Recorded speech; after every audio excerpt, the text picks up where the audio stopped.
Welcome to your fourth and final project for English 104. So far this summer, you've developed a research plan and an annotated bibliography, a research paper, and you just finished turning it into something multimodal.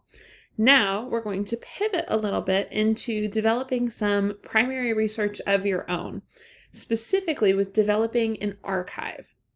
This should be pretty straightforward to wind down the course, but it's going to require some reflection on your part. So let's get into it. We start off with the assignment sheet here with a couple of definitions. So the first thing you'll be creating is an archive, which is a collection of materials that hold meaning or have enduring value. We talked about archives more in the other video for this week, so make sure to check that out. An appendix is the second item you'll include with your final. An appendix in writing is something that you include at the end of a piece to annotate materials. So for this project, you'll put together an archive, then you'll write annotations in an appendix about the materials in the archive. As far as why we're doing this, it's been a fast-paced course. We've had to move from one part to the next rapidly, and it hasn't left a ton of time for reflection throughout.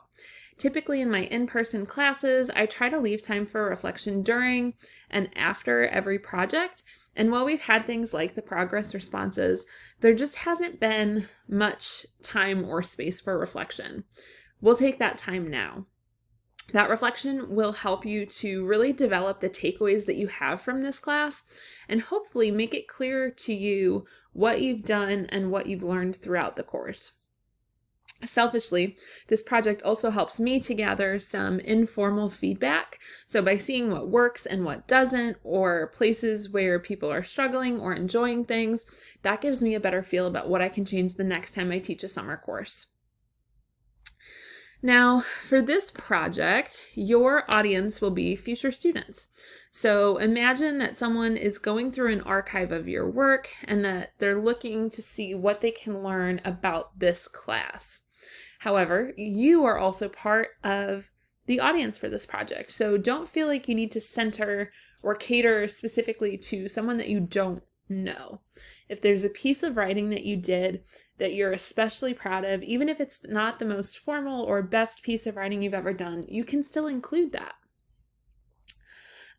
So for this final project, there will be one assignment in Canvas for you to turn in everything to. So to that Canvas assignment, you should submit something to show me your materials, an appendix, and your personal reflection. 3 things. You can do them all in one submission with something like a Google folder, or you can submit them 3 separate times. That's up to you, but all 3 things need to be uploaded. When you submit the materials, you need 6 to 7. 6 is the minimum number, 8 is the max. With these materials, you want to show what has been most influential and/or your best work. So you need to include at least 1 major project, at least 1 minor assignment, at least 1 activity, and at least 1 reading. Those are only 4 categories, meaning that you will need to include 2 or more of at least 1 category. If you really are proud of how your projects turned out, maybe you're including multiple projects. If you're really proud of your activities, maybe you're including 3 activities. Maybe you really liked the readings from week 3 when we went over the writing process and there was that Lamont reading and the Murray reading. Those would count as 2 readings, and they'd each need a separate appendix entry. So you can take screenshots, you can link to things, you can upload PDFs into a shared folder, whatever. I just assigned a version of this project to my immersive learning class this past semester, and most of them used Google Docs. So they made a Google Doc with the title and links to each of the things that they were referencing.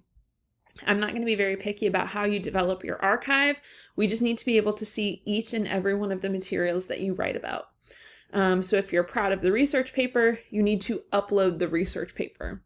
Don't just tell me the name of the assignment. Show me what you did. Show me that material. Even if you've already turned it in, you need to compile it in the archive separately. In the appendix, you need to write a total of at least 500 words up to 750 words. For each material that you include, you should describe what the material is, why it's significant to you, and what you learned from each item. That what you learned can be something about writing, it can be something about your research, or it can be something personal. I just want to know here what you got out of doing that particular thing you've included. If you find that you're having a hard time reaching 500 words, but you've only included 6 materials, you might want to add another material or 2 and write about them to hit that 500 word minimum. Finally, you have the personal reflection. In the personal reflection, you should write at least 500 words and answer all of the questions. This is an additional 500 words beyond what you wrote in the appendix. So here, I want to know answers to all of the following questions. What are you most proud of yourself for in this class? Maybe it's one of the goals that you set at the beginning of the semester. Maybe it's just making it through a summer class.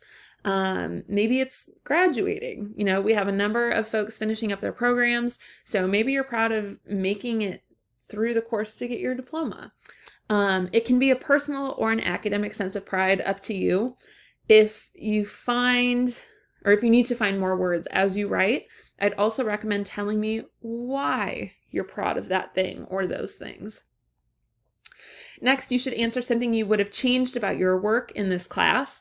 Maybe you want to think about revision on a specific project. Maybe you really slacked on watching the video lectures, so you would want to spend more time watching or listening to those.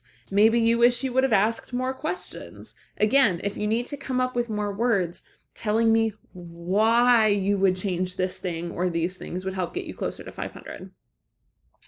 Then, what advice would you give to a future student in this class?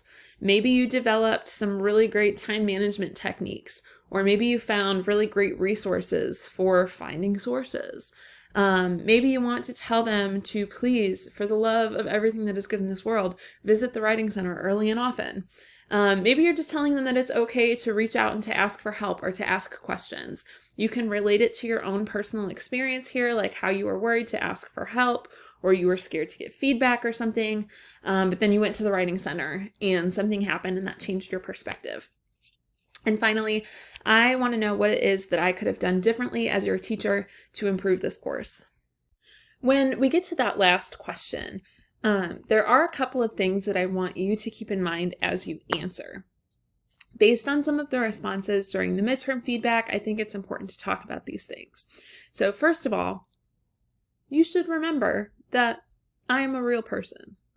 I am an actual human being sitting on the other side of the screen, reading and thinking about all of the things that you have to say. Online, it's easy to sort of ignore the humanity of people when we don't see them or know them or talk to them, but I'm real. As such, please be thoughtful in the way that you phrase your feedback.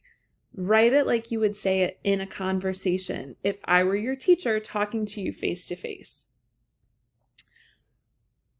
Additionally, when you give feedback, it's important for you to be aware of what you have done in this class.